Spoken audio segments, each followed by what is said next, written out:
भारत में सकल घरेलू उत्पाद में कृषि का योगदान 15% है और इसमें महिलाओं की बड़ी भागीदारी है। महिलाएं कृषि के क्षेत्र में प्रमुख रूप से मत्स्य उद्योग, कृषि वानिकी, पशुधन एवं ग्रामीण विकास में महत्वपूर्ण भूमिका निभाती हैं।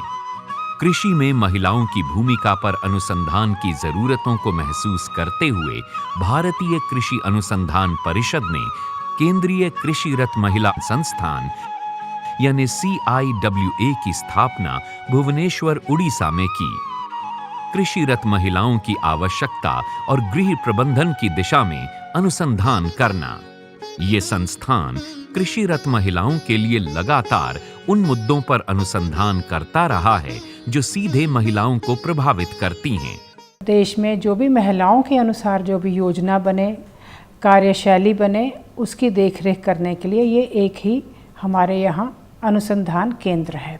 इसीलिए इसका बहुत महत्व है और यही एक केंद्र है जो कि सारे देश को निर्देश भी दे सकता है, पॉलिसी देता है कि किस तरह से हम महिलाओं को न केवल कागज़ों पर मगर वास्तव तौर पर उनको हम अपने संग कैसे लेके आगे बढ़ाएं। केंद्रीय कृषि रत महिला संस्थान का उद्देश्य कृषि में महिलाओं संबंधी डेटाबेस तैयार करना, विभिन्न कार्यों में महिलाओं की मशक्कत का मूल्यांकन करके मशक्कत कम करने वाले औजारों और उपकरणों का विकास करना और उनमें सुधार करना है। साथ ही ये संस्थान ग्रामीण महिलाओं के लिए उपयुक्त विभिन्न प्रौद्योगिकियों में अनुसंधान भी करता है। उनके श्रम को कम करने और कम समय में अधिक उत्पादन के लिए अनेक यंत्र बनाए हैं। मक्का से दाना निकालने की मशीन, मूंगफली से फली निकालने की मशीन, बीज साफ करने का यंत्र महिलाओं के बहुत काम आ रहा है। डिफिकल्टी होता है, जो ड्रजरी होता है उसको कैसे काम करेंगे, फिर उनका काम का जो एफिशिएंसी और प्रोडक्टिविटी भी बढ़ सकता है। हम प्रोटेक्टिव मेजर्स भी यूज करते हैं, जैसे एप्रॉन, कैप्रॉन, मास्क वगैरह, गॉगल्स भी, हाथ में ग्लोव्स डालकर कैसे खेतों में जाकर काम कर सकते हैं उसको भी हम प्रोत्साहन देते हैं। स्वस्थ रहेंगे, स्वच्छ रखेंगे, ये सब हम हेल्थ हाइजीन के ऊपर उनको बताते हैं। बागवानी में संस्थान ने किसानों को 6F मॉडल दिया है। 6F का मतलब है फल, भोजन, ईंधन, चारा, रेशा तथा वित्त। इस मॉडल से कृषक महिलाओं को वर्ष के अधिकांश महीनों में ताजा फलों व सब्जियों की प्राप्ति होती है। ये मॉडल अधिक रोजगार के अवसर तो उपलब्ध कराता है। इसको महिलाएं बहुत पसंद करती हैं क्योंकि एक तो खासकर इससे क्या है ना कि इनकम ज़्यादा होता है। दूसरी चीज़ है कि इसमें रोजगार ज़्यादा मिलता है और सबसे इम्पोर्टेंट है कि तो वर्ष पर्यंत इसमें हमें उत्पादन मिलता रहता है। हमारे देश में महिलाएं गौपालन के क्षेत्र में मुख्य भूमिका निभाती हैं।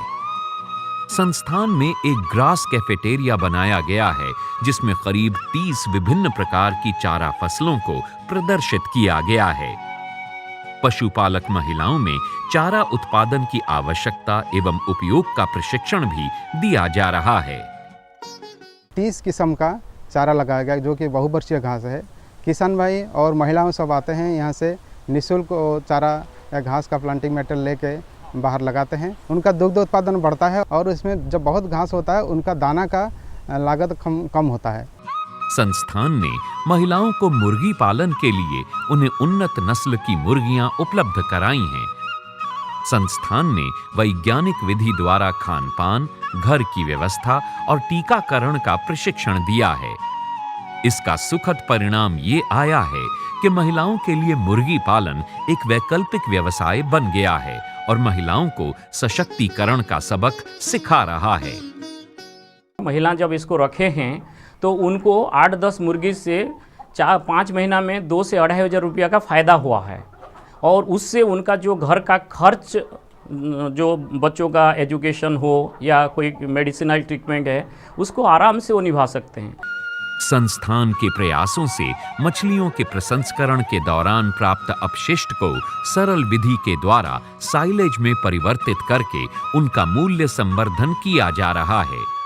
इस प्रक्रिया से प्रदूषण जैसी गंभीर समस्या से भी छुटकारा मिलता है मुर्गियों के आहार में मछली साइलेज के उपयोग से उत्पादन लागत में काफी कमी की जा सकती है।